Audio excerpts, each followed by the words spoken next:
महाकुंभ को आ रहे थे या वहां से प्रस्थान कर रहे थे, रास्ते में वो दुर्घटनाग्रस्त हुए और वह कर्मचारी जो महाकुंभ क्षेत्र में सेवाएं दे रहे थे, बड़े पैमाने पर उनकी भी मौतें हुई। सरकार ने उन सभी मौतों का सरकारी आंकड़ा न जारी करके केवल 30 की संख्या जारी करके बाकी श्रद्धालुओं उनके परिवारजनों के साथ न्याय नहीं किया है। महोदय, इस बात को लेकर के पूरे देश में आक्रोश है। मैं महाकुंभ के बारे में, महोदय, पूरा सदन जानता है कि ये सदियों से इसका आयोजन होता रहा है। इसके दृष्टांत वैदिक, पौराणिक, ऐतिहासिक रहे हैं।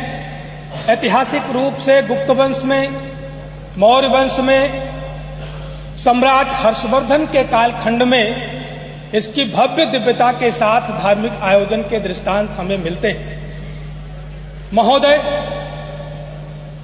हम सभी जानते हैं कि महाकुंभ का आयोजन भारतीय सभ्यता, संस्कृति, सामाजिक समरसता, सर्वधर्म संभाव, पौराणिक और वैदिक परंपरा, भारतीय अध्यात्म की गौरव गाथा, धार्मिक आस्था पूरी दुनिया के लिए एक अनूठी मिसाल है, एक अद्वितीय मिसाल है। और मान्यता भी है।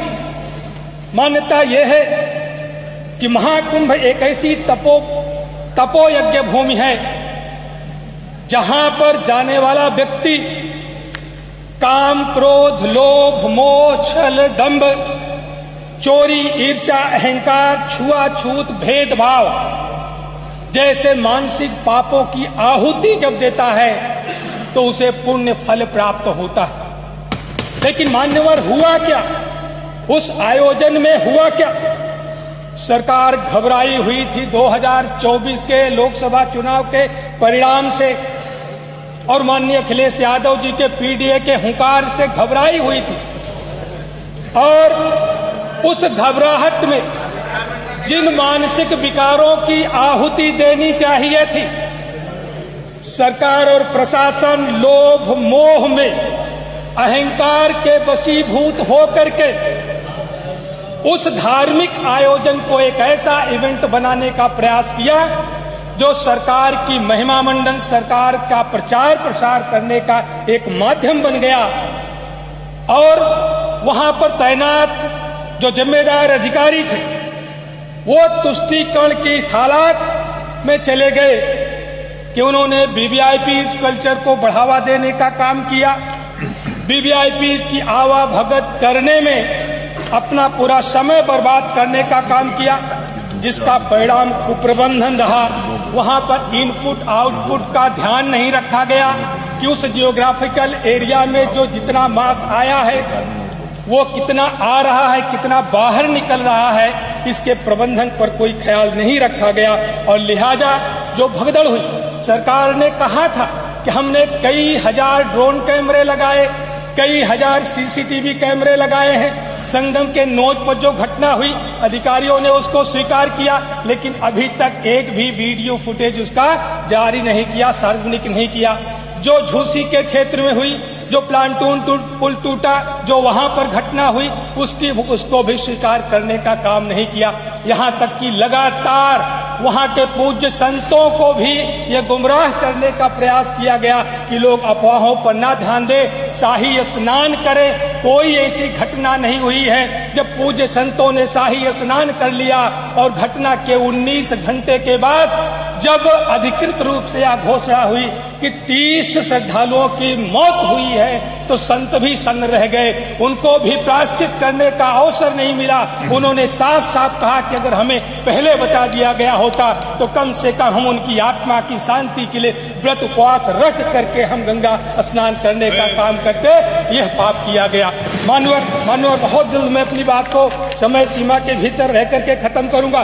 तुष्टीकरण के हालात तो ये हो गए कि जिम्मेदार अधिकारियों के द्वारा ऐसी ऐसी बातें कही गई, एक धर्म विशेष के समुदाय को टारगेट करके कहा गया कि इनको यहाँ पर आना वर्जित है। मानवर, हम सब लोग जानते हैं कि हमारे भारत की सभ्यता और संस्कृति आध्यात्मिक विरासत जो हमें मिली है, इसकी पहचान पूरी दुनिया में जो जिस बात पर बनी है, आप सबको ध्यान होगा कि स्वामी विवेकानंद जी जब 18 सितंबर 1893 को अमेरिका के शिकागो की धरती पर जब गए थे और जब वहां पर विश्व धर्म सम्मेलन हुआ था, तो उन्होंने पहली बात कहा था कि भाइयों और बहनों, मुझे गर्व है कि मैं ऐसे देश से हूं जिस देश ने दुनिया के सारे धर्मों को शरण देने का काम किया है। मुझे गर्व है कि मैं ऐसे धर्म से हूं जिसने पूरी दुनिया को सहिष्णुता और सार्वभौमिक स्वीकारता का पाठ पढ़ाने का काम किया है, और इस बात को लेकर के पूरी दुनिया से समर्थन मिला।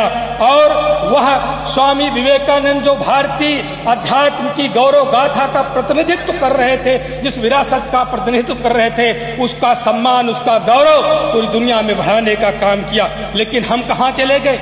हम कहाँ चले गए? हम इतनी दकियानुसी विचारधारा में आ गए, ये नहीं आएगा, वो नहीं आएगा। सारे लोग मिलजुल करके वहां पर व्यवसाय करने का काम करते थे, सामाजिक भाईचारा, सामाजिक समरसता को बढ़ावा देने का काम करते थे। इसीलिए हमारा अध्यात्म जो वसुधैव कुटुम्बकम का नारा दिया कि अयम निजः परो वेति गणना लक्षेत श्याम उदार चरिता नाम तू वसुधैव कुटुम्बकम, इसी बात के लिए कहा गया और यही हमारी पहचान है। महोदय, जो वहां पर बहुत थोड़ी सी बात, जो वहां पर कुप्रबंधन हुआ है, बड़े बड़े उद्योगपतियों और कंपनियों का अनियंत्रित मुनाफेखोरी का व्यवसाय बढ़ाने का काम किया गया।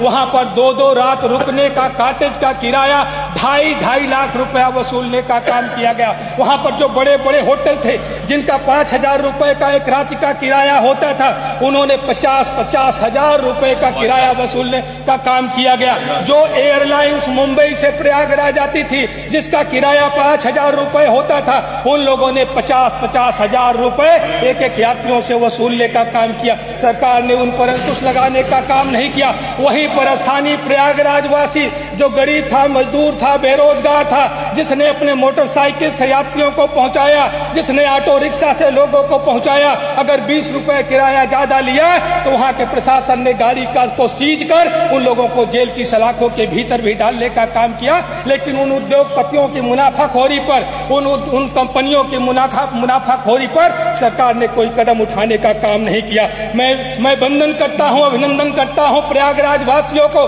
जब सरकार ने कोई सुविधा नहीं दी, चाहे वहां का हिंदू हो, चाहे वहां का सिख हो, चाहे वहां का बौद्ध हो और चाहे वहां के जैनी हो, उन सब लोगों ने लंगर लगा करके वहां पर 20-20 किलोमीटर पैदल चलने वाले श्रद्धालुओं की भूख मिटाने का काम किया, उनको विश्राम दिलाने का काम किया। और वहीं पर मुसलमान भाइयों के प्रति आभार प्रकट करता हूं, जिन्होंने अपने मंदिर, अपने मस्जिद के दरवाजे खोले, इमाम बाड़ों के दरवाजे खोले, अपने घरों में विश्राम कराया, उनके भोजन पानी की व्यवस्था देने का काम किया। और मैं आपके माध्यम से सरकार से एक मांग मैं करता हूं कि ऐसे सभी श्रद्धालु, हमारे पास सरकारी वीडियो फुटेज हैं, उनको सार्वजनिक करके एक पोर्टल बना करके पूरे देश में ये सूचना जाए कि जो श्रद्धालु यहाँ पर आए थे अभी तक लापता हैं, या जो श्रद्धालु नहीं पहुंचे, हो सकता है उनकी मौत हो गई हो, उनका सही आंकड़ा निकालने के लिए सार्वजनिक पोर्टल पर वह स्वतः अपनी गुमशुदगी को दर्ज कराए और सरकार उनका परीक्षण करा करके उनको मृतकों की सूची में लाने का काम करे। अगर उनका डेथ सर्टिफिकेट नहीं मिलेगा, अगर उनका मृत्यु प्रमाण पत्र नहीं मिलेगा, तो उनकी संपत्तियों में तरह तरह का विवाद होगा, उनके परिवारजनों को न जाने कितने संकटों का सामना करना पड़ेगा। धन्यवाद। आपके माध्यम से मैं केवल एक अपील में करना